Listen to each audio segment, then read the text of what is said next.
네, 안녕하세요. 오늘은 C.S. 루이스의 고통의 문제 두 번째 수업을 해보도록 하겠습니다. 지난 첫 시간 때 C.S. 루이스의 고통의 문제 이 서론편을 함께 다뤄봤었는데요. 그때 한번 내용을 한번 정리해 볼까요? 상기해 보시면 첫 질문이 그거였죠. 우리가 왜 하나님을 믿지 않을까? 왜 우리가 신을 믿지 않을까를 생각해 봤을 때 일단 여러분 며칠 전에도 그 블랙홀, 우주의 그 블랙홀이 드디어 촬영이 가능해졌다라고 하면서 이제 막 과학편 기사가 되게 크게 났거든요. 그래서 이제 사실은 블랙홀을 우리가 직접 볼 수는 없기 때문에 블랙홀을 찍었다라는 건 말이 안 되고, 블랙홀에 어떻게 보면 이 그림자를 찍었다고 볼 수 있죠. 어쨌든 블랙홀의 그 그림자를 나름대로 화면 영상으로 사진으로 다시 이제 만들어내가지고 이제 우리 시각적으로 볼 수 있게 해줬는데요. 결국 그런 블랙홀의 존재를 알게 되는 이런 시점에서 이제 우리는 묻는 거죠. 야, 지금 이렇게 블랙홀도 발견되는 이런 시대에, 이런 광활한 우주에, 정작 우리가 이 지구를 중심으로 해서 어떤 그 신이 존재한다고 믿는 것이 과연 타당한가? 이 어마어마한 넓음, 이 광활함 속에서 과연 인간 중심이었던 그 신, 인격적 신을 생각한다라는 게 말이 되는가? 이런 반문이 있고, 또 하나는 바로 우리 고통의 문제죠. 이렇게 그리고 고통이 가득한 이 세계 속에서 과연 신이 정말로 존재하는 게 말이 되는가? 그래서 그때 루이스가 이런 세 가지 경우의 수를 얘기하죠. 차라리 그런 인격적인 선한 신이 있다고 믿는 바에는 차라리 우주 배후에는 그냥 어떤 영도 존재하지 않는다고 믿는 게 더 합리적일 수도 있고, 아니면 선과 악의 무관심한 영이 존재하던가, 신이 있더라도 선악에 무관심한 영, 혹은 아예 악마죠, 악한 영만 존재하는 세계가 아닐까. 차라리 그렇게 믿는 게 더 납득이 될 것 같은 세계다라는 거예요. 즉 우리가 바라보는 우리 이 지구, 우주 혹은 이 현실 자체를 봤을 때 우리는 도저히 이 현실의 경험 속에서는 이 선하고 전능한 하나님을 생각한다라는 건 납득이 되지 않는 부분이라는 거예요. 근데 이제 루이스는 그러면서도 허를 찌르는 질문을 하나 던지죠. 바로 뭐냐면, 그럼에도 불구하고 왜 우리 인간은 고대 때부터 우주가 이렇게 악하다면 대체 어디에서 우리는 그렇게 선량한 창조자가 이 세계를 만들었다라고 생각했을까라는 거예요. 늘 우리는 그런 선한 종교, 선한 신에 대한 믿음을 갖고 살아왔고, 그게 역사 속에 어쨌든 늘 펼쳐져 왔잖아요. 대체 뭘 보고 그런 종교가 생겼을까? 현실은 선하지 않은데 어떻게 우리는 이 악에서 선을 상상할 수 있냐라는 거죠. 그렇기 때문에 루이스는 지금 우리의 현실만을 보고 선한 신이 있을 수 없어 라고 말하는 게 오히려 불합리하다라고 사실 이제 반박한 셈입니다. 우리는 항상 우리 현실 보면서 선한 신이 있을 리 없어 라고 표현하지만, 문제는 우리가 믿는 이 신에 대한 개념은 당연히 이 현실의 어두움 속에서 나타난 신의 개념이 아니라는 거죠. 결국은 이거는 우리 어떤 경험이라기보다 그 경험을 어떤 초월한 관계에서 들어왔다고 볼 수도 있습니다. 그래서 이제 루이스는 종교의 기원에 대해서 우리가 생각을 해봐야 된다는 거죠. 대체 우리는 고등 종교, 이 기독교가 왜 생겨난 걸까? 거기서 세 가지 조건 기억나실 겁니다. 첫 번째가 뭐였죠? 네, 맞습니다. 누미노제죠. 누미노제의 어떤 그 공포, 으스스한 공포, 경외감. 네. 특히 아마도 실제로 그 종교를 믿는 분들은 대부분 이 누미노제의 경험이 특히나 더 있습니다. 이거 없이 보통 내가 신을 믿어라고 얘기하기엔 굉장히 어렵죠, 오히려. 그래서 어떤 이 경외감에 대한 부분이 신앙생활을 하다 보면, 그쵸, 뭐 매번 느끼는 건 아니더라도 보통 교회에서는 뭐 이렇게 은혜 받았다 이런 표현 많이 쓰는데, 사실 어떤 그런 현장 속에서도 이런 어떤 누미노제의 경험이 오히려 있을 때가 꽤 있죠. 나와 신과의 마치 키에르케고르가 신 앞에 선 단독자 개념을 얘기한 것처럼, 정말 내가 신 앞에 홀로 섰다라는 어떤 그 느낌, 그 안에서 느껴지는 어떤 머리 숙임, 무릎 꿇음, 뭐 이런 것들에 대한 어떤 체험 같은 것들이 느껴지는 분들이 꽤 있을 겁니다. 그래서 어떤 이게 누미노제에 대한 경험이 첫 번째. 두 번째는 오히려 도덕성입니다. 도덕에 대한 인정, 뭐뭐 해야 된다, 하지 말아야 된다라는 도덕 자체가 이미 있다라는 거. 그리고 그 도덕법이 있음에도 불구하고 정작 우리는 지키지 못한다라는 그 인식, 낭패감 같은 거죠, 어떻게 보면. 예. 그러니까 무엇이 옳고 그른지에 대한 기준에 대한 것들은 알고는 있는데 우리가 지키진 또 못한다는 것도 알고 있는 그 상황이라는 거예요. 그래서 세 번째 조건이 바로 이 첫 번째와 두 번째를 결합하는 거였죠. 그래서 이 누미노제의 경험과 도덕적 경험이 합일되는 그 현상 속에서 고등종교, 기독교가 어떻게 보면 탄생하는 거거든요. 그래서 기독교는 기독교에 나오는 이 어쨌든 이 하나님에 대한 개념은 누미노제의 어떤 경험과 도덕적인 어떤 그쵸, 의로운 그죠? 신비하면서도 의로운 어떤 그 신의 형상이 만들어집니다. 그리고 네 번째도 굉장히 중요한 거였죠. 이 세 번째 요건을 넘어서는 네 번째는 바로 예수 그리스도의 역사적 사건입니다. 그래서 관념적인 단순 신이 아니라는 것, 그러니까 단순한 어떤 관념적 종교가 아니라는 것을 기독교가 보여주는 거죠. 그래서 이거는 우리 인간의 역사 속에 결국은 이 신의 아들, 신이면서도 신의 아들이라고 주장하는 바로 예수가 출현했다라는 거. 그래서 루이스가 그랬죠. 저 사람은 미치광이거나 아니면 진짜로 신의 아들이거나 둘 중에 하나다. 그럼 우리도 해야 될 포지셔닝은 하나죠. 둘 중에 믿거나 말거나입니다. 그래서 안 믿으면 우리는 예수를 그냥 미치광이로 치부하고 안 믿으면 그만이겠죠. 하지만 그게 찝찝하다라면 혹시 미친 건 아닌 것 같은데 라고 생각이 되면 우리는 오히려 그의 말에 귀 기울여 볼 필요가 있죠. 예, 그러면 그 제자들의 메시지도 타당성이 생긴다라고 생각할 수 있습니다. 자, 그러면 이제 오늘 그게 지난 수업까지 서론에 대한 부분이었다라면 종교의 발생설까지 얘기를 했죠. 기독교가 이런 식으로 어떤 조건을 갖고 있었다라면 자, 오늘은 하나님의 전능에 대한 이제 부분입니다. 자, 이 루이스가 어쨌든 이 단원을 잡아가는 걸 보면 결국은 나름대로 묻는 의미가 있는 거예요. 인간의 어떤 고통에 대해서 생각하기 위해서는 이런 사전 단계가 좀 필요한 거죠. 우리가 왜 고통을 느끼는가, 혹은 이 고통에 대해서 왜 고통이 왜 존재하는가라고 묻기 위해서는 우리는 먼저 그래서 이런 기독교에 대한 혹은 종교의 발생과 그리고 그 안에서 신의 어떤 전능과 선함에 대해서도 생각을 해봐야 합니다. 그 안에서 우리의 고통이 왜 있을 수밖에 없는지, 그리고 왜 우리가 그 고통을 이해할 수 있게 되는지를 루이스는 이제 설명을 해주고 있는 거죠. 자, 그래서 하나님의 전능편 이제 시작하도록 하겠습니다. 자, 우리 가장 중요한 질문을 던지고 있어요. 역시 이것도 우리조차도 우리가 현실에서 정말로 많이 던지는 질문이죠. 하나님이 선하시다면 자신이 만든 피조물에게 완벽한 행복을 주고 싶어 할 거다. 자, 여러분 이 전제는 타당하죠. 우리 누구나 이렇게 생각하죠. 하나님이 선하시다면, 선한 분이라면 자기가 만든 피조물에게 완벽한 행복을 주고 싶어 할 거다. 그러니까 불행을 주고 싶어 하진 않을 거라는 거예요. 하나님의 본질이 선하다라면.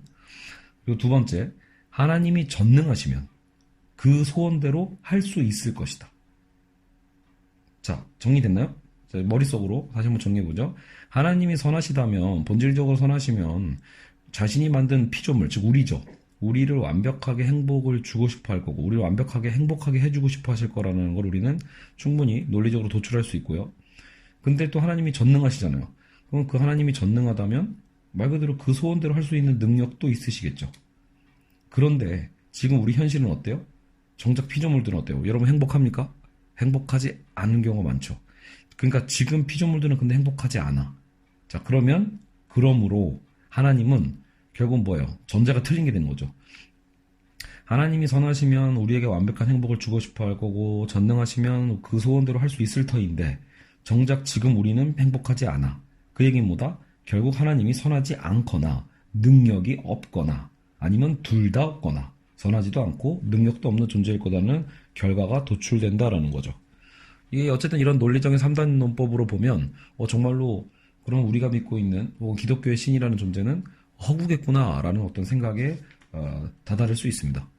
그러나 루이스는 우리에게 다시 질문을 하죠. 우리가 이런 3단 논법에 대한 결과를 도출하기 위해서는 결국은 여기 전제가 뭐였죠? 하나님의 선함과 하나님의 전능이었잖아요. 그러면 이 전능과 선에 대한 의미부터 정확하게 파악할 필요가 있다는 거예요. 이것을 제대로, 이 단어에 대한 의미를 제대로 파악하지 못한 채로 우리가 함부로 이 3단 논법을 진리다라고 믿어버리는 건 문제가 있다는 거죠. 그래서 오늘 이 시간은 하나님의 선함은 다음 시간에 할 거고요. 오늘은 전능에 대해서만 살펴보겠습니다. 자, 전능은 뭐죠? 전능하다. 모든 것을 할 수 있는 능력이겠죠? 모든 것이 가능하다. 그래서 이 전능에 대한 개념에는 루이스는 이런 얘기를 해요. 그 결국은 불가능성에 대한 문제죠. 전능하다라는 건 불가능한 일이 없다라는 거니까요. 그러면 보통 이 불가능하다라는 말에는 대개 뭐뭐 하지 않는다면이라는 구절이 숨어 있다. 이런 식으로 얘기를 합니다. 그러니까 이 말은 뭐냐면 루이스가 지금 여기서 이런 사례를 하나 쓰고 있거든요. 자, 보세요. 우리가 지금 우리 시야를 가리는 저 건물 너머를 볼 수 있을 정도로 높은 이 집 맨 위층으로 올라가지 않는다면, 그러니까 뭐뭐 하지 않는다면이죠. 그러니까 지금 현재 우리가 위치한 자리에서는요, 저 건너편 건물이 보이지 않는 자리에 있다고 생각해 보자라는 거예요. 제 맞은편 건물은 제 눈앞에 어떤 장애물에 의해서 보이지 않는 위치에 있어요. 그래서 우리가 만약에 굳이 더 높은 곳으로 내가 지금 있는 자리보다 저 장애물보다 더 높은 곳으로 올라가지 않는다면 결국은 그 너머를 본다라는 건 불가능하죠. 그죠? 그래서 결국은 이 불가능성이라는 것은 내가 뭐뭐하지 않는다면이라는 어떤 구절에 대한 의미가 있다. 그래서 지금 어쨌든 내가 지금 이 자리에 그대로 있고, 자, 그대로 있죠. 시야를 가로막는 건물들도 그대로 있어요. 바깥 거리를 그러면 보는 것은 불가능한 게 맞죠. 그게 현실이죠. 그죠? 거기서 뭔가 여러분 이 현장에서 우리가 굳이 이 자리에서 어딘가 올라가고 이동하지 않는 상황에서 그래도 볼 수 있을 거다라고 말하는 건 억지거든요. 이미 안 보이는 상황이니까요. 그렇죠? 그래서 이런 얘기를 그러면 루이스가 왜 조장이 이런 비유를 내고 있는가라고 할 때 자, 이런 거죠. 공간과 시야의 본질이 당신이 말하는 식으로 달라진다는 것이 가능한지 모르겠군요. 그러니까 말 그대로 공간과 어떤 시야의 본질이 지금과 달라지지 않는 한 우리는 지금 내 눈앞에 가리고 있는 저 장애물을 건너서 그 맞은편에 있는 건물을 볼 수는 없다라는 거예요. 그러니까 그 본질 자체는 그대로 우리가 좀 이따 그 논증을 하겠지만 우리가 이 자연 상태에서 우리 안에 있는 모든 물질이 어떤 이 법칙들 있잖아요. 그런 것들을 무시하면서 어떤 초능력적으로 뭔가 투시하려고 한다라는 거, 그걸 얘기하는 게 아니라는 거예요. 어떻게 보면 우리 인간의 현상에서 이 이치를 위해서라면 우리의 삶에 말 그대로 어떤 정상성이라고 볼 수 있겠죠. 그러니까 우리가 지금 내 자리에서 보이지 않는 것을 볼 수 있으려면 결국 우리는 무언가 조건을 바꾸는 수밖에 없지. 그 물질의 어떤 성질 자체를 바꾸라고 하는 것은 무의미한 요청이라는 거죠. 자, 근데 어쨌든 제가 보기엔 이 부분은 저도 읽으면서도 지금 이렇게 정리가 잘 안 되는 게 그 사실은 약간 좀 더 명쾌하게 이해하기에는 오히려 약간 어려운 부분이기도 해요. 근데 조금 더 쉽게 얘기할 수 있는 게 뭐냐면 바로 그 뒷부분에 나옵니다. 자, 그래서 우리는 그 전능성의 문제를 다룰 때 그리고 그 전능함에 대한 것이 결국은 불가능한 것은 없다라고 했잖아요. 그러면 일단 우리 불가능성에 대해서 고민하고 있는 건데 불가능성은 절대적 불가능성, 즉 내재적 불가능성에 대해서 먼저 살펴봐야 한다라는 거예요. 무슨 말이냐면 자, 절대적 불가능성은 외부의 다른 불가능한 것들의 원인이 있는 게 아니라 그 자체 안에 원인이 있다는 점에서 내재적 불가능성입니다. 그래서 불가능의 어떤 그 원인이 외부적인 게 아니야. 그냥 그 자체적으로 불가능한 거. 그래서 그걸 우리는 내재적 불가능성이라고 해요. 그러니까 이럴 때는 굳이 아까 말씀드렸던 뭐뭐 하지 않는다면 내가 굳이 어떻게 그 본질의 조건을 바꾼다거나 아까처럼 내 장소의 위치를 바꾸지 않는다면 이런 말들 자체가 필요 없는 거, 불가능한 거예요. 내재적 불가능성이라는 건 조건을 바꿔도 볼 수 없는 이런 거죠. 그래서 이것은 어떤 조건, 어떤 세계, 어떤 행위자에게도 결국 불가능한 일입니다. 그래서 절대적 불가능성, 내재적 불가능성이라는 말을 왜 루이스가 지금 여기서 가르쳐주고 있냐면 바로 우리가 자꾸 하나님에게 하나님을 여러분 불가능한 게 없으신 분이야 라고 얘기할 때 절대적 불가능성이 없는 분이야라는 말은 말도 안 된다는 얘기예요. 그래서 이 어떤 행위자, 아까 지금 그랬죠. 어떤 행위자에게도 이 절대적 불가능성, 내재적 불가능성을 가능케 할 수는 없습니다. 그 어떤 행위자에는 그 하나님도 포함된다. 그러니까 하나님은 내재적으로 불가능한 일을 하실 수 있는 분이 아니라는 거예요. 여러분 여기서 그러면 뭐야? 그러면 이거 말장난하는 건가? 하나님은 전능하다고 해놓고 불가능하다는 있다라는 것도 뭐야? 이런 식으로 반박하실 수도 있겠지만 바로 그 얘기예요. 여기서 루이스가 그런 표현 쓰거든요. 하나님은 기적을 행하는 분이지 말도 안 되는 일을 하는 분이 아니다. 되게 와닿는 표현입니다. 그러니까 여러분 실제로 우리는 성경에서 어떤 하나님의 기적을 많이 보죠. 기적은 사실 그분이 만든 이 자연의 질서의 체계에 무언가 변화를 일으키시는 거거든요. 근데 그 기적적 행위와 말도 안 되는 행위는 다르다라는 거예요. 지금 여러분 절대적 불가능성, 내재적 불가능성이라는 건 말도 안 되는 행위를 얘기하는 겁니다. 그게 뭐냐면, 자, 예를 들면 바로 이해가 갈 거예요. 하나님은 한 피조물에게 자유의지를 주시는 동시에 안 주실 수도 있다. 이런 문장이 있다고 칩시다. 하나님은 피조물에게 자유의지를 주는 동시에 안 줄 수도 있다. 이게 무슨 말이죠? 말도 안 되는 말이죠. 그러니까 하나님은 이런 동시성에 대한 말도 안 되는 일을 하시는 분이 아니라는 거. 이거는 그냥 언어적 오류인 거죠. 여러분 이 표현 자체가 여기 영어에서도 can이라고 나온다는데 가시 can 할 수 있다 라고 말하는 것 자체가 그냥 의미가 없는 거예요. 이거는요. 할 수 있다라고 그냥 말만 붙여놓은 거지 어떻게 자유의지를 주는 동시에 안 줄 수가 있습니까? 그렇죠? 그러니까 저는 오히려 이런 사례가 떠오르네요. 우리가 실제로 어떤 얘기를 많이 하죠? 만약 여러분 두 원수가 있어요. 서로 근데 하나님을 믿어. 그래서 내가 이번 싸움에서 승리하게 해주세요 라고 기도했는데 하나님이 그 기도를 둘 다 들어주실 수 있을까요? 자, 전능한 하나님은 지금 1대1로 승부를 가려야 될 그 승부자들에게 둘 다 승리해 줄 수 있는 그런 능력이 있으신가? 라고 할 때 말이 안 되죠. 네, 불가능한 일입니다. 여러분 결국 1대1 싸움이라는 것, 1대1 경쟁이라는 건 누군가는 이기고 누군가는 지는 게임이에요. 하나님은 전혀 다른 방식으로 아마 그 문제를 해결하실 겁니다. 근데 우리는 항상 우리의 기준에서 이기게 해달라. 혹은 뭐요? 저는 이제 입시 쪽을 가르치니까 합격하게 해달라고 기도하는 기독교인들 되게 많죠. 네. 근데 그거 마찬가지죠. 합격의 자리는 정해져 있는데 마치 그거는 기도하는 모든 사람들은 다 됐으면 좋겠다라는 그런 심리거든요. 근데 거기 안에 누군가 떨어져야만 하잖아요. 누군가 떨어지지 않으면 자신이 합격할 수 없어요. 보통 이거는 뭐 경제학적으로도 제로섬 게임이라고 하잖아요. 그러니까 마치 그런 거. 그거를 근데 마치 우리는 신에게 억지스럽게 때를 쓰는 경우가 많죠. 예, 해달라. 전능한 하나님이 왜 못하냐. 이렇게 얘기하는데 내가 절박한 만큼 그 누군가의 기도도 절박합니다. 그래서 하나님은 말도 안 되는 거에 대해서 하실 수 있는 분은 아니라는 거예요. 물론 하나님께 모든 것이 가능하다는 말은 사실입니다. 자, 이것도 중요한 표현이죠. 자, 모든 것이 가능하대. 방금 불가능한 거 있다면서요? 라고 우리가 반박할 수 있지만, 그러나 내재적으로 지금 우리가 불가능한 것이라고 말한 이 things는 것이 아니라 헛것이다 라고 루이스는 재정의를 합니다. 그러니까 내재적 불가능성은 하나님은 모든 것이 가능해라고 할 때 그 모든 것에 안 들어간다는 거예요. 그건 그냥 헛것이니까. 알겠죠? 그래서 그런 문제가 있다. 자, 이 부분만 해도 벌써 오늘 그 수업에 되게 중요한 부분입니다. 사실 우리가 평소에 이런 거를 잘 생각하지 않고 우리는 그냥 먼저 너무나 쉽게 신을 비판할 때 그 전능성에 대한 비판을 하거든요.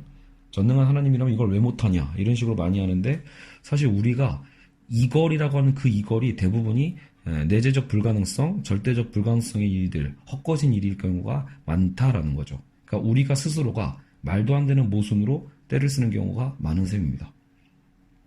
자, 이제 다음으로 넘어가죠. 자연법칙. 자, 근데 인간의 고통, 또 공과에 상관없이 기도로도 바뀌지 않는 자연법칙은 하나님의 능력 선함에 대한 또 강한 반증이 됩니다. 그러니까 주로 그렇게 자주 등장을 하죠.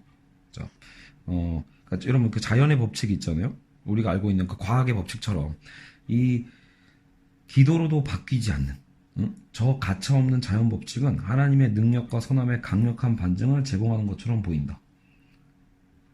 그래서 이 가차없는 자연을 우리는 오히려 신이 없는 것에 대한 어떤 반증으로서 가끔 아까 우리가 첫 시간에 이 우주의 광활함도 얘기한 것처럼 얘기를 하죠.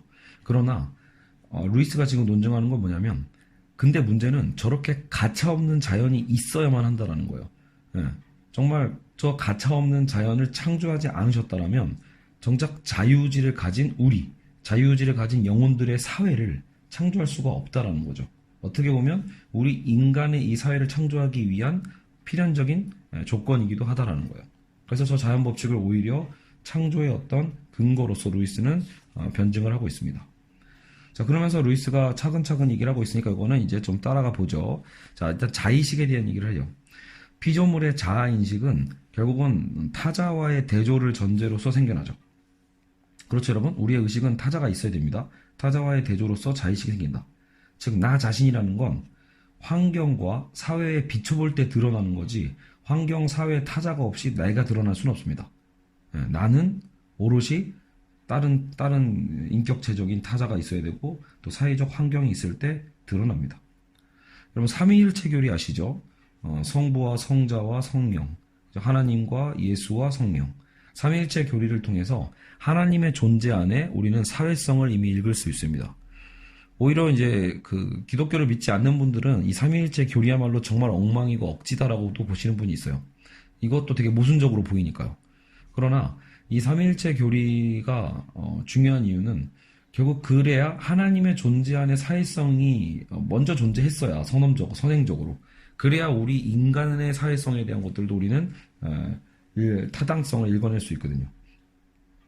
영원하면서 구체적인 상호작용의 사랑이다. 그죠? 그러니까 저기 하나님은 사랑이라는 건 온 세상이 생기기 전에 이미 구체적인 사랑의 상호 관계가 그분 안에 있었고 그 관계로부터 피조물이 생겨났다는 뜻, 이렇게도 얘기하고 있거든요. 그러니까 이런 거 있잖아요.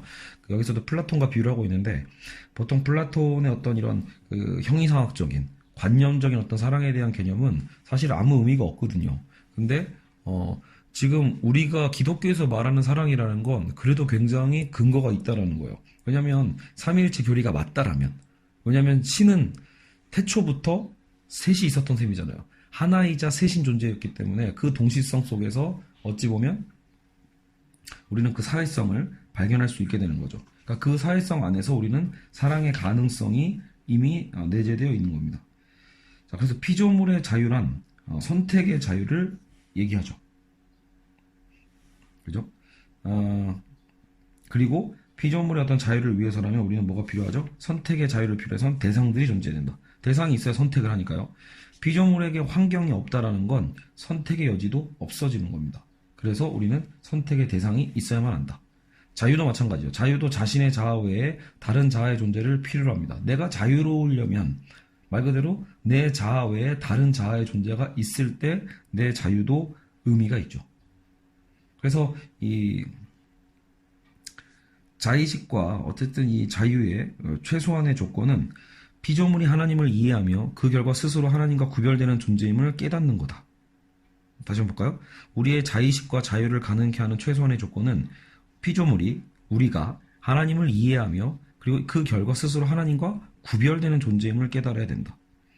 그죠? 물론 그렇다고 또 하나님과 내 자신은 인식하는데 동료 피조물은 인식하지 못하는 사람도 있을 수 있죠. 근데 그런 사람은 굉장히 좁혀져 있는 삶이죠. 갑갑한 거. 하나님을 사랑할 것인가, 내 자아를 더 사랑할 것인가, 이거밖에 없는 건데, 사실 우리 사회는 한 단계 더 있죠. 바로 이제 내가 인식하고 선택할 수 있는 대상과 이 자연과 또 타자들이 있죠. 우리는 동료 피조물들과 서로의 지식을 나누고자 하는 즉시, 그래서 우리는 자연의 필연성에 부닥치게 됩니다. 자, 외부 세계의 환경을 형성해주는, 그래서 공통의 매개체가 필요해요. 그러니까 이런 거 있잖아요. 보통 우리가 순전히 우리 정신과 정신으로 만나거나 마음으로 만나거나 서로를 아는 것보다 쉬운 일은 없다는 식으로 흔히 얘기하고는 하는데, 여기서 루이스는 반박을 하죠. 그러나 저는 외부 세계 내지는 환경을 형성해주는 공통의 매개체가 없다면 그런 일은 일어나지 않는다. 즉 우리가 인간과 인간의 정신이 서로 만날 수 있어라고 얘기하는 것, 그런 주장의 이면에는 이미 공통의 매개체인 외부 환경이 전제되어 있다는 거예요. 말 그대로 공통의 어떤 공간과 그런 어떤 시간이 있어야 두 영혼이 육체 없이도 만날 수 있는 거죠. 서로 교감한다라고 하는 것도 사실상 공간이 있어야 돼요. 우리 같은 시간적 개념이 있어야죠. 공존의 어떤 의미 자체를 전제하지 않으면 의미가 없는 거예요. 그러니까 사실 제가 보기엔 이 부분은, 이 구절은 여러분 그 칸트의 선험적 감성인 시간과 공간도 전 떠올랐거든요. 그러니까 칸트 역시도 우리가 사물을 인식할 때 이 선험적인, 이미 우리가 내재하고 있는 시간과 공간 개념이 되게 중요하다고 주장을 했었단 말이에요. 그러니까 순수 이성 비판에서. 그러니까 지금 루이스도 그런 느낌으로 얘기하는 거예요. 어떻게 보면 이 공통의 매개체가 없이는 그러니까 마치 어떤 이런 자연 없이 우리가 무언가 인간의 그냥 의식만으로도 충분히 교감한다라고 얘기하는 건 어불성설이라는 거죠. 그죠? 그리고 자, 필요한 건 환경만이 아니다. 여러분의 생각과 감정이 남의 것이고 외부의 것이라는 표시 하나 없이 마치 제 생각과 감정인 양 직접 내게 다가온다면 여러분 것과 내 것을 어떻게 구별하겠냐. 그죠? 그러니까 뭔가 우리는 결국 구별을 해야 돼요. 구별하려면 내가 자유가 가능하려면 선택이 가능하려면 그렇죠. 우리는 결국은 외부와 타자라는 개념이 필요하죠. 인간 사회가 존재하려면 그래서 바로 지금 우리가 가지고 있는 이것 너도 아니고 나도 아닌 중립적인 어떤 것 너와 내가 서로에게 신호를 보내기 위해 조정할 수 있는 어떤 것이 필요하다.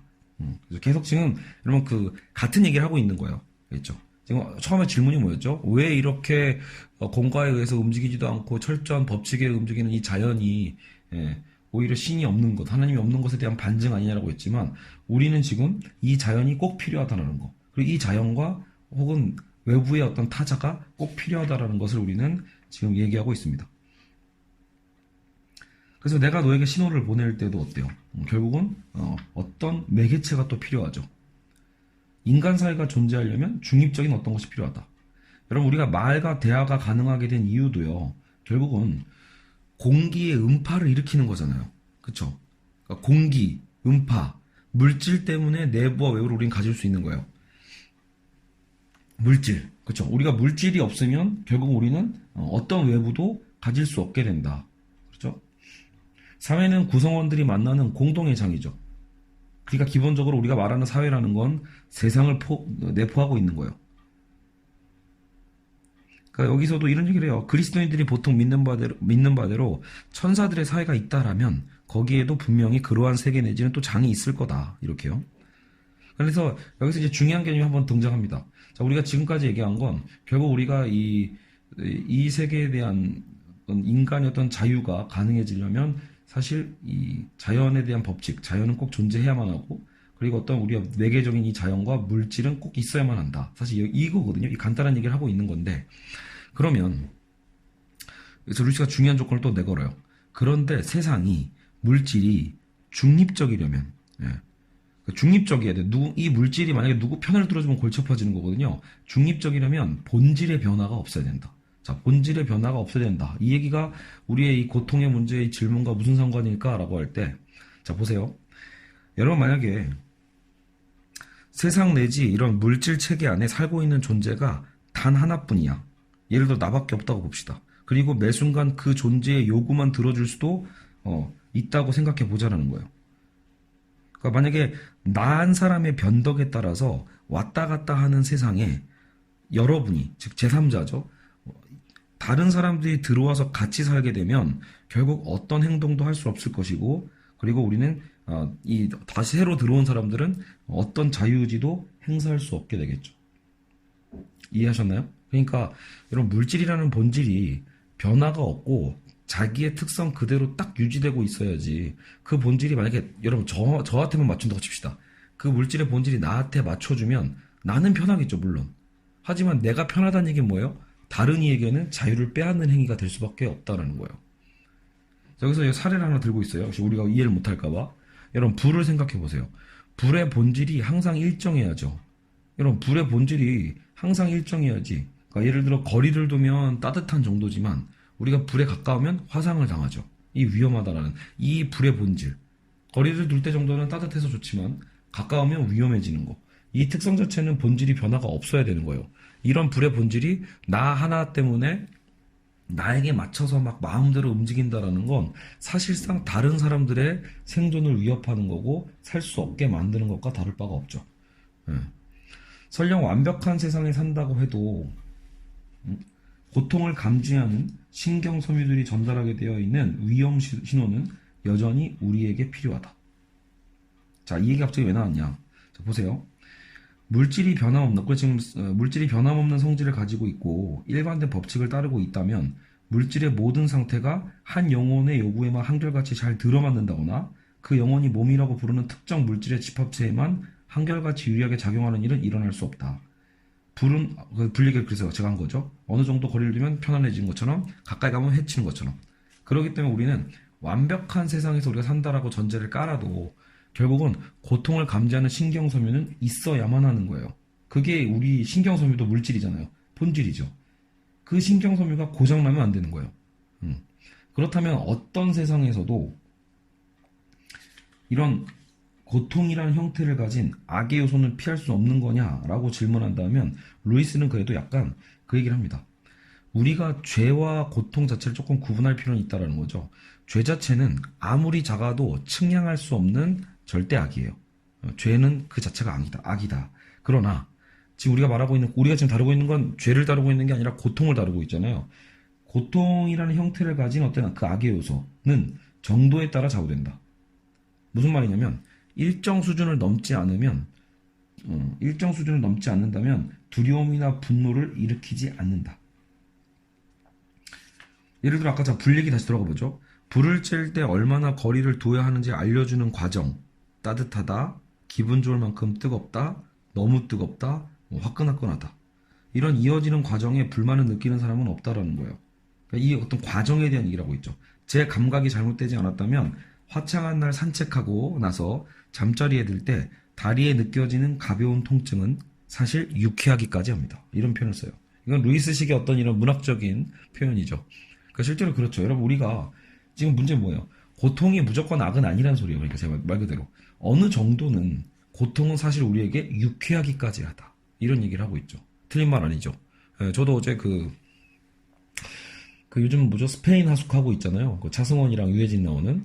그러니까 거기 결국은 그 산티아고 순례자길을 걷는 사람들이 많이 나오죠. 그러니까 그랬을 때 그분들이 굳이 그 일을 왜 하냐라는 거예요. 고통스러운 거 알잖아요.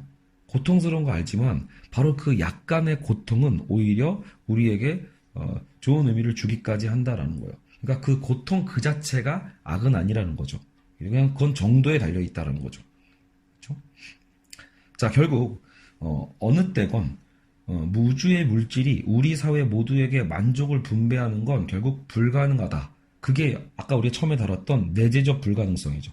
그러니까 우주의 물질이 우리 사회 모두에게 만족을 분배하는 건 불가능하고요. 이쪽의 내리막은 저쪽의 오르막일 수밖에 없습니다. 제가 지금 내리막길 내려가고 있는데 저 마주보고 올라오고 있는 사람에게 저 사람도 내리막으로 보게 해주세요라고 말할 수는 없잖아요. 그렇죠? 말 그대로 내리막이 있으면 오르막이 있어야 되죠. 결국 이거 자체는 악의 문제가 아니다. 여기에서 그래서 루이스가 이런 얘기를 해요. 오히려 어떤 면에선 어딨죠? 여기 장이 넘어갔네요. 죄송합니다. 오히려 이런 상황들 상대방을 존중하며 호의적이고 이타적으로 행동함으로써 사랑과 좋은 마음과 겸손함을 나타낼 기회를 제공해 줄 수 있다는 거예요. 그러니까 경쟁과 적대감이라는 큰 악으로 나아갈 여지가 있는 것도 사실이지만 그렇죠? 그럼에도 무조건 여러분 이 고통 자체를 우리는 악으로 볼 수 없다. 오히려 우리 이제 상황이 서로 다르다고 했죠. 이쪽에 내리막이 저쪽에 오르막인 것처럼 누군가는 이길 수 있고 누군가는 또 져야만 하는 것처럼 서로의 상황이 이런 내재적 불가능성을 갖고 있는 이런 상황 자체가 결국은 악이 아니라는 거죠. 오히려 이런 상황은 그런 상황 속에서 우리는요 좀 더 노력한다라면 상대방을 존중해 줄 수 있고 호의로 대할 수도 있고 이타적으로 행동할 수 있는 그런 어떤 기회이기도 하다라는 거예요. 다만 이제 우리가 잘못 활용하면 거기서 우리의 악이 드러나는 거죠. 적대와 이기성의 기회가 될 수도 있는 건 사실이지만 그런 상황 자체가요. 알겠죠? 자, 우리는 또 이런 사례도 들고 있어요. 여러분 나무의 항구적인 성질을 이용해서 나무의 본질은 변하지 않죠. 그 항구적 성질을 이용해서 우리는 대들보, 그러니까 결국 우리가 이제 유용하게 사용하기 위한 대들보를 만들 수도 있지만 이것을 우리가 상대방을 공격하기 위한 무기로 만들 수도 있죠. 물질의 항구적인 성질이 있다는 건 인간들이 싸울 때 명분은 없어도 무기와 기술과 숫자가 우세한 쪽이 대개 이기게 되어 있다는 뜻입니다. 자, 그래서 우리는 그럼 여기까지 대충 이해 가셨나요? 네. 그러니까 자연에 대한 법칙에 대한 얘기를 했고 자연이 왜 있어야만 하는지, 물질이 왜 있어야만 하는지, 그리고 그 물질의 그 본질은 또 결코 또 변화돼서도 안 된다는 거. 이게 이때는 저랬다가 이때는 저랬다가 하는 게 오히려 더 문제라는 거죠. 물질 그 자체가 중립적으로 본질을 지켜주고, 그죠? 그걸 지켜주지 않는 게 내재적 불가능성이라고 했죠. 우주가 우리에게 누구에게는 불이 뜨겁게 해주고, 누구에게는 불이 안 뜨겁게 해주고, 그쵸? 이런 건 말이 안 된다는 거예요. 누구는 옥상에서 떨어졌는데 하나도 안 다치고, 누구는 떨어졌는데 죽고, 이런 거는 말이 안 되는 거죠. 자연의 법칙은요, 그 본질 그 자체로 유지가 되어 있어야만 우리가 그런 사회적 환경 안에서 우리가 인간적인 자유의지와 선택에 대한 자유가 생기는 거예요. 그래서 우리 스스로가 사회를 형성해 갈 수 있는 거죠. 서로에게 어떤 사랑의 공간과 사랑의 기회로서 활용할 수 있게 된다라는 거예요. 자, 근데 좀 더 나아가 보죠. 여기서 그럼에도 불구하고 우리는 그런 바램을 갖고 있죠. 그래도 내가 하나님을 믿는데, 좀 개입해주면 안 되나? 좀 이 현실 상황에 좀 더 내가 자유의지를 그래도 잘못 쓸 때가 있으니까 개입하면 안 되나? 이런 생각을 할 수 있게 되겠죠. 그렇죠? 네, 한번 또 끊겼습니다. 지금 이제, 녹음하고 있는데, 저기 옆에서 떠드시는 분이 있어가지고, 네, 잠깐 멈췄습니다. 어쨌든, 자, 다시 볼게요. 피조물이 자유의지를 잘못 쓸 때마다 하나님이 개입하면 어떨까? 우리는 사실 그걸 바라죠. 네, 항상 여러분 교회 다니신 분들은 다 똑같은 생각 합니다. 제발 이것만 어떻게 좀 해주세요. 이렇게요. 제발 와가지고 제발 마치 홍해를 가르듯이, 이런 걸 항상 우린 꿈꾸죠. 근데 이런 얘기를 하는 거예요. 그러나 잘못이라는 것을 저지를 수 없는 그런 세상에서 의지를 자유롭게 행사한다는 건 그것이야말로 빈말이다. 이해하셨나요? 그러니까 정작 우리가 자유의지를 잘못 쓴 거에 대한 어떤 결과가 있을 거 아니에요. 그렇죠? 근데 자꾸 우리는 매번 하나님이 개입해서 이 잘못된 세상을 바로잡아 주세요 이렇게 얘기하거든요. 근데 만약에 그건 이런 걸 의미하는 거예요. 나무 막대기를 무기로 쓰려고 집어드는 순간 풀잎처럼 부드러워지게 해주고, 거짓말이나 욕을 담은 음파를 일으키려고 하는 순간 공기가 그것을 거부해서 욕이 안 나오게끔, 이런 거 있죠. 그러니까 여러분 많이 보세요. 우리가 성향이 죄성 때문에 자꾸 내가 욕을 한다거나 누구를 때린다거나 막, 그죠? 이런 성향이 있어. 기도해. 제발 내 의지를 바꿔달라고 기도해야 되는데 안 하게 해주세요. 안 나오게 해주세요. 나의 목소리를 막아주세요. 이렇게 얘기했을 때 그것은 오히려 억지스러운 주장이 된다라는 거예요. 정작 그것은요, 내 자유의지가 바뀐 게 아니잖아요. 잘못이라는 것을 저지를 수 없는 그런 세상에서, 그러니까 보통 우리는 그거를 마치 완벽한 세상이라고 하고 그게 하나님의 전능한 능력의 어떤 결과물이라고 우리는 자꾸 기대하는데, 그래서는 안 된다라는 거예요.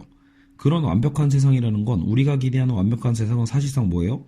잘못이라는 것조차도 저지를 수 없는 그런 세상은 의지를 자유롭게 행사한다는 건 의미가 없는 말이 된다는 거예요. 그러면 우리의 의지, 아까 자의식에서 시작했잖아요. 우리의 자의식도 의미가 없는 거죠.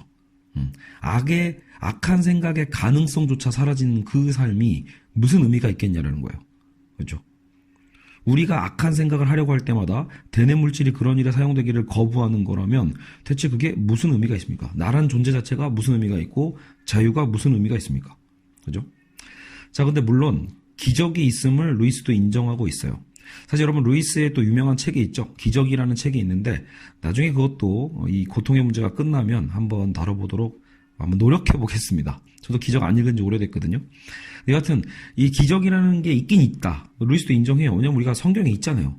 그런데 이 기적을 우리는 일상적으로 인식하면 안 된다는 거죠. 기적은 말 그대로 극히 드문 일입니다. 저는 이 사례가 너무 마음에 드는데, 여러분 우리 장기 두잖아요. 체스 게임을 예로 들고 있는데, 체스 게임 중에 상대방에게 우리가 뭐 양보할 수 있죠. 몇 수 정도. 근데 결국은 상대방에게 양보하는 건 자연 법칙을 거스르는 기적과 같고, 근데 그것이 게임 자체가 무의미해지는 행위라는 거예요. 그러니까 여러분 이런 거 있잖아요. 솔직히 한 수나 두 수 정도는 잘못 둘 수 있어. 그러니까 이걸 봐주는 경우 있죠. 여러분 보통 저도 저희 딸들과 게임을 하는 경우가 꽤 있거든요. 포커 게임을 하든 무슨 게임을 할 때 일부러 좀 봐줄 때가 있어요. 근데 문제는 제가 딸의 기분을 좋게 해주기 위해서 일부러 져줄 때도 있지만, 매번 똑같이 계속해서 져주기 시작하면, 그것도 의도대로, 제 의도가 게임의 법칙을 거슬러가지고 계속 딸에게 승리만 하게 만들어준다면 결국 그 딸은 그 게임을 안 하게 될 겁니다. 왜냐면 알 테니까요. 재미가 없잖아요. 게임 자체는 게임의 룰을 지킬 때 재밌는 건데, 정작 잘하는 사람이 못하는 사람을 배려한답시고 너무 많은 배려를 해버리면요, 그 게임 자체가 무의미해지는 거죠. 같은 의미입니다. 이 세계도요, 하나님이 창조하신 이 세계의 질서는요, 철저하게 자연의 법칙에 맡겨서 돌아가고 있어요. 거기에 하나님이 개입하셔서, 여러분 아까 그 장기 한 수 정도 물러주는 거는 그 게임 전체에 큰 영향까지 미치진 않거든요. 그러니까 그런 거 괜찮지만 무한정 계속 봐줄 수는 없다라는 거예요. 결국 자연 질서는 일상의 삶을 제한하는 동시에 삶을 가능케 하는 유일한 조건입니다. 그래서 우리는 자연 질서를 받아들여야 돼요. 여기에 맞물린 자연 질서가 우리에게 주는 고통을 배제하면 그것은 곧 삶을 배제하는 것과 다를 바가 없습니다. 그렇죠? 네. 되게 좋은 표현이죠. 맞물린 고통을 배제한다는 건 결국 우리 삶을 배제하는 셈이다. 지금의 우주는 있을 수 있는 모든 우주들 중에 가장 좋은 우주가 아니라 있을 수 있는 단 하나의 우주일 것이다. 이렇게 C.S. 루이스는 얘기합니다. 아마 제가 알기론 있을 수 있는 모든 우주들 중에 가장 좋은 우주, 이렇게 표현한 게 그 근대 철학자 라이프니츠거든요. 그러니까 이 라이프니츠의 이 말을 아마 재인용한 걸 거예요. 인용을 해서 오히려 그게 아니라 있을 수 있는 모든 우주들 중에 가장 좋은 우주라기보다 오히려 지금 우리가 살고 있는 이 우주가 있을 수 있는 단 하나의 우주다. 그랬죠. 하나님이 만드실 수도 있었겠지만 만들지 않은 세상들이란 뜻. 그런데 하나님이 이런저런 세상들을 만드실 수도 있었다고 보는 건 하나님의 자유를 너무 의인화한 거다. 하나님이 이런 세계도 만들 수 있었을 거고 저렇게도 만드실 수 있을 텐데 라고 얘기하는 건 너무 하나님의 자유를 의인화시켰다.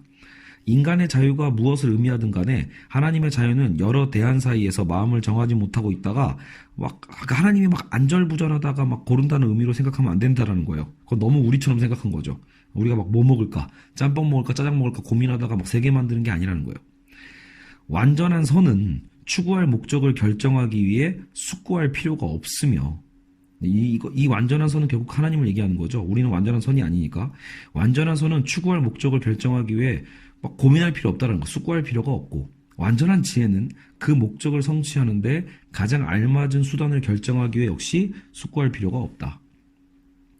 하나님의 모든 행동은 그러니까 말 그대로 여러분, 하나님이 자유롭다라는 건 그분 자신 외에는 어느 누구도 어떤 행동을 하시게 만들 수 없고 어떤 외적인 장애물도 어떤 행동을 못하시게 막을 수 없다는 것. 즉 하나님의 모든 행동은 바로 그 자신의 선함을 뿌리 삼아 자라며 그 자신의 전능을 대기 삼아서 꽃핀다는 것이다.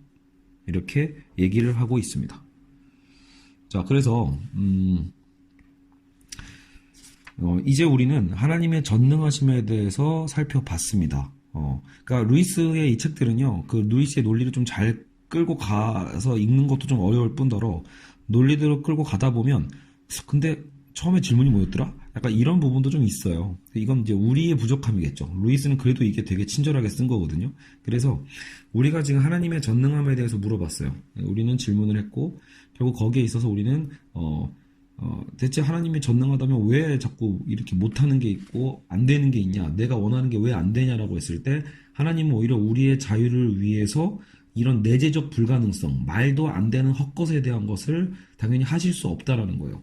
해서도 안 되고, 그렇죠? 그래서 지금 우리가 사는 이 세계라는 건 사실 우리에게 하나님이 주신 있을 수 있는 단 하나의 우주다. 자, 그래서 이제 우리는 여기 루이스도 마지막 마무리를 하면서 얘기를 해요. 그 최소한 우리는 굳이 왜 처음부터 우주의 고통의 가능성이 내포되어 있었다면 절대선은 그런 우주를 창조하지 않았어야 하지 않느냐는 반대 의견도 있다라는 거죠. 물론 여러분 가끔 우리도 그런 생각하죠. 차라리 이 세계를 그럼 왜 창조했어? 아예 처음부터 왜 창조한 거야? 이렇게도 얘기하지만 사실 이 부분은 역시 우리가 감당할 수 없는 질문이다라고 얘기하는 거예요. 굳이 왜 창조했냐라고 질문하는 거니까. 창조하는 편이 창조하지 않는 편보다 낫다는 점을 입증해 보일 생각은 루이스는 전혀 없다고 얘기합니다. 왜냐하면 우리가 감당할 수 있는 무게가 아니다. 나는 이 세상에 존재하지 않는 편이 더 나아 라고 말하는 사람도 있는데 그렇다면 무슨 뜻에서 나는 이라는 말을 쓰고 있는 겁니까? 라고 루이스는 우리에게 되묻습니다. 사실 저도 이거 곰곰이 많이 생각해 본 문구였어요. 그러니까 실제로 우리가 이런 생각 종종 하죠. 아, 나는 차라리 태어나지 않았더라면, 나는 이 세상에 존재하지 않는 편이 더 나았을 텐데, 뭐 이런 말들을 하는 대사 혹은 우리의 생각, 이런 경우들이 많죠. 근데 루이스는 그 얘기하는 거예요. 대체 그럼 무슨 뜻에서 너는 함부로 나는이란 말을 쓰냐라는 거죠. 존재하지 않는 편이 낫다라고 말하고 있는 그 순간에도 나는은 존재하고 있거든요. 그죠? 만약 내가 존재하지 않는다면 존재하지 않는 편이 더 좋았을 텐데라고 말하는데 대체 존재하지 않는 편이 나에게 어떤 유익이 되냐라는 거예요. 그죠? 결국 이 말 자체가 어때요? 좀 혼란스럽죠? 즉 우리가 이미 답변할 수 없는 것에 대한 질문을 하고 있는 셈이라는 거예요. 그래서 이런 부분에 대해서는 루이스도 답변할 수가 없다라고 보는 거죠. 결국 우리가 물을 수 있는 건 뭐냐면 세상의 고통을 우리는 인식하고 있죠. 분명하게. 세상의 고통을 인식하면서도 그와 아주 다른 근거에서 하나님의 선함을 확신하는 우리가 세상의 고통도 인식하지만 우리는 하나님의 선함을 확신해요. 그러면 그 확신하는 우리가 어떻게 하나님의 그 선함과 이 세상의 고통을 모순되지 않게 이해할 수 있느냐라는 거죠. 자, 그래서 그런 질문 속에서 다음 시간에는 하나님의 선함에 대해서 살펴보도록 하겠습니다. 네, 오늘 45분 걸렸네요. 네, 어쨌든 지금 일요일날 사무실 와서 일부러 좀 조용할 것 같아서 녹음을 하려고 했는데 했죠. 그리고 물론 또 중간중간 주변 상황이 좀 여의치 않아서 갑자기 제가 수업하다가 멈칫거리거나 좀 끊어진 경우들이 있는데 그 부분이 제 준비의 부족도 있지만 사실 이제 좀 주변 소리 때문에 살짝 끊어서 멈췄다라는 것도 양해해 주셨으면 좋겠습니다. 예, 그러면 오늘 수업도 고생하셨습니다. 다음 하나님의 선한 편에서 다시 만나도록 하겠습니다.